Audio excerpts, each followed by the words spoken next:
Neemias, capítulo 2, o verso 17, está escrito: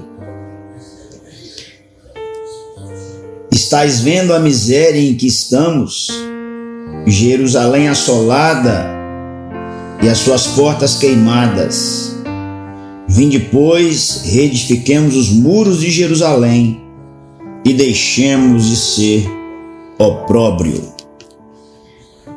Neemias, um homem usado por Deus, e esse homem usado por Deus tem um nome que significa o Senhor consola, e o Senhor consola usando pessoas que amam pessoas, que se importam com pessoas, semelhante a Jesus, que tem compaixão dos outros, pessoas que oram, semelhante a Jesus, que orou intensamente na sua vida aqui na terra, ao longo do seu ministério, orou na cruz e continua orando agora à direita de Deus, intercedendo por mim e por você. Esse homem que Deus usa, ele tem disponibilidade para trabalhar, se dispõe a fazer a obra de Jesus.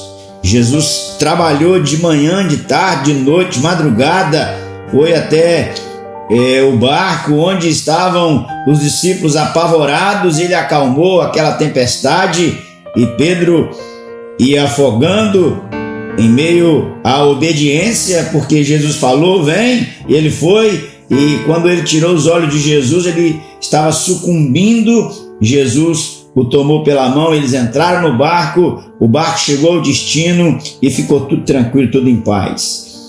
O Senhor, ele também usa pessoas que têm algo no coração, e esse algo no coração é o projeto de Deus. Neemias disse que foi o Senhor que havia colocado no coração dele aquele projeto de deixar a cidadela de Suzã, o palácio do rei Artaxerxes, e ir até Judá para reedificar os muros que estavam caídos há quase um século. Mas nós encontramos aqui, a partir do texto que lemos, que aqueles que o Senhor Deus usa, eles pagam um preço para mudar a realidade. Eu preciso fazer uma distinção e preciso dizer a você que é necessário que nós tomemos cuidado com essa expressão, pagar o preço, porque muitas vezes ela é usada de maneira pejorativa. Mas ainda que ela seja usada de maneira pejorativa por muitos desavisados, ela é uma expressão que tem fundo bíblico, que tem o seu background bíblico. O que é pagar o preço? É o que Neemias fez: abrir mão do lugar de conforto que ele morava, abrir mão da melhor comida, porque ele era o copeiro do rei, a melhor comida ele experimentava, abrir mão da melhor bebida, porque ele é quem tomava a melhor bebida primeiro. Ele era uma pessoa que habitava num lugar de muita segurança, o palácio, e ele então deixou o palácio e ele se dispôs a ir até Jerusalém. Possivelmente ele andou aí juntamente com a sua caravana cerca de 15 quilômetros por dia, um total aí de quase 1.500 quilômetros de onde estava até Jerusalém. Então isso é pagar o preço. E Neemias, ele convoca o povo, e quando ele convoca o povo, ele apresenta uma realidade. Que realidade? Olha, vocês estão vendo a miséria, a assolação que nós estamos. Aqueles que são usados por Deus, eles apresentam a realidade da história, não douram uma pílula, mostram uma verdade. Neemias fez isso. mostrou a realidade, desafiou o povo: vamos trabalhar todos nós para a reedificação dos muros.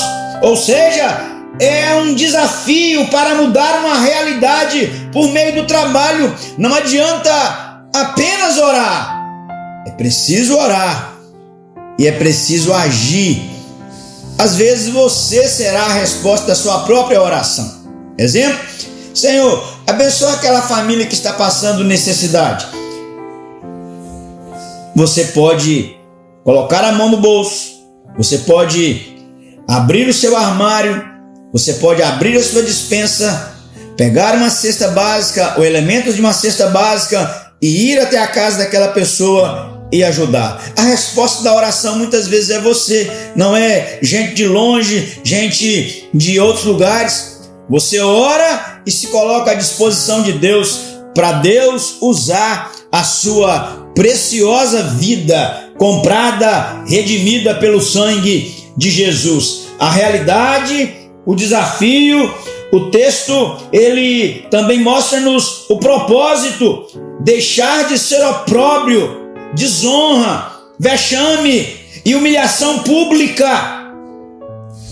A cidade do grande rei, a cidade de Davi, estava no monturo, estava destruída, assolada, e este homem agora, ele vai até aquele lugar e ele convoca o povo para que ele e o povo juntos reedifiquem, trabalhem naquela situação.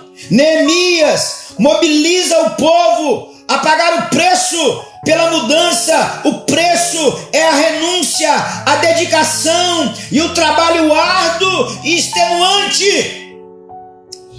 Ei, a salvação é pela graça e é de graça, mas a salvação custou um alto preço, o preço do sangue de Jesus.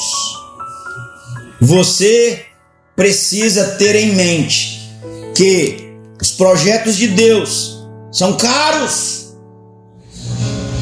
Os projetos de Deus requer de você e também de mim, de nós, que nós paguemos o preço. Que preço? A renúncia, abrir mão, a dedicação, o trabalho árduo e extenuante. Meu querido e meu distinto irmão amado, você precisa literalmente colocar a mão na massa se você quiser ver as coisas sendo mudadas e transformadas na sua vida e ao seu derredor.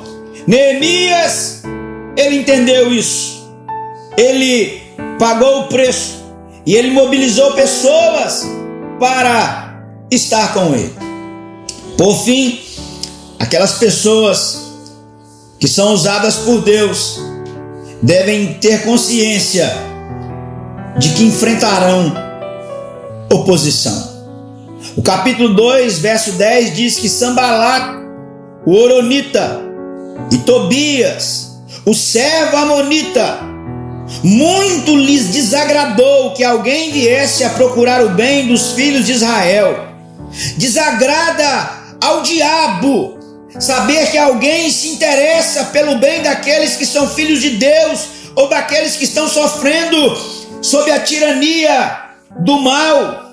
Você pensa que o diabo fica satisfeito quando você se levanta, toma uma posição, se dispõe a ser bênção aí no seu lar, no seio da sua família, a trabalhar na igreja que você congrega, a ser bênção no seu ambiente profissional, a ser um instrumento de Deus na sua vizinhança, a ser um instrumento de Deus na sua rua, no seu bairro, na sua cidade, no estado, no seu país. Quando você diz assim: eis-me aqui, o diabo, ele se opõe a você.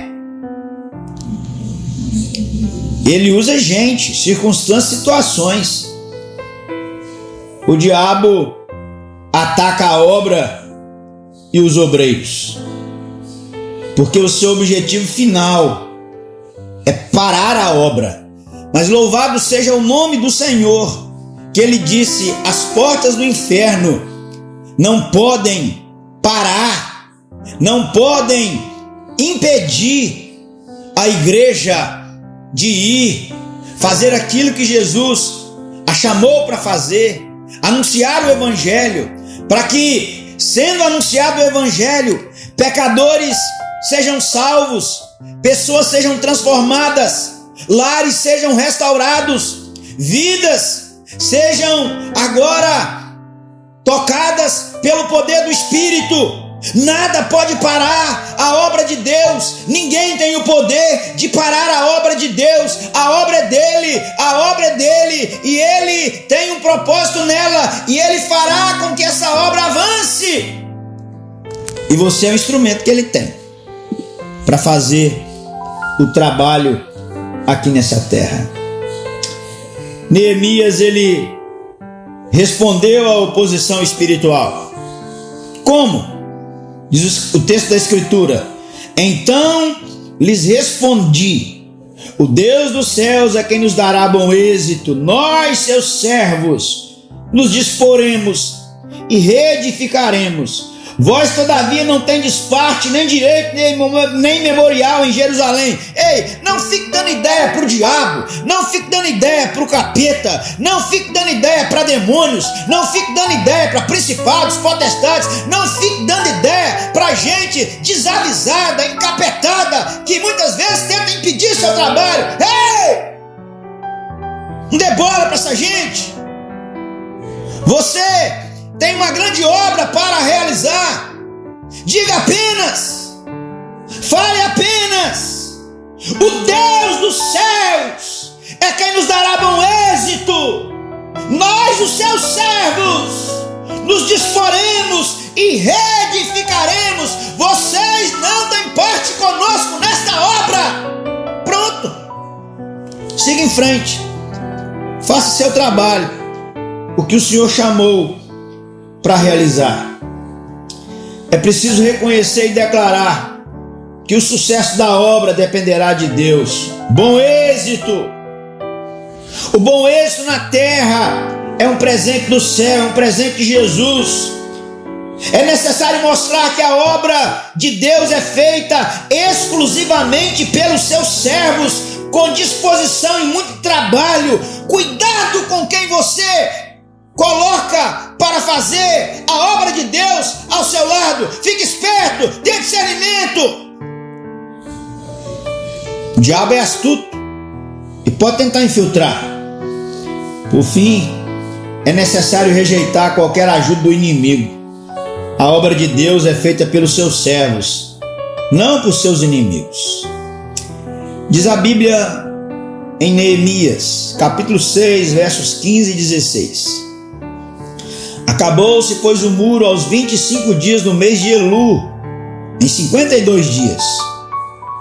Sucedeu que, ouvindo todos os nossos inimigos, temeram todos os gentios, nossos circunvizinhos, e decaíram muito no seu próprio conceito, porque reconheceram que por intervenção de nosso Deus é que fizemos esta obra. A obra de Deus é feita por intermédio de pessoas que Ele usa. Jesus quer usar você na obra dele. Diga agora: eis-me aqui. Confie que não há outro Deus como o nosso Deus, que pode realizar tudo, usando tudo e a todos, inclusive eu e você. O Senhor chamou você para realizar uma obra de reedificação e de restauração onde você está. Escute o chamado, obedeça e dependa dele. Que Ele te abençoe.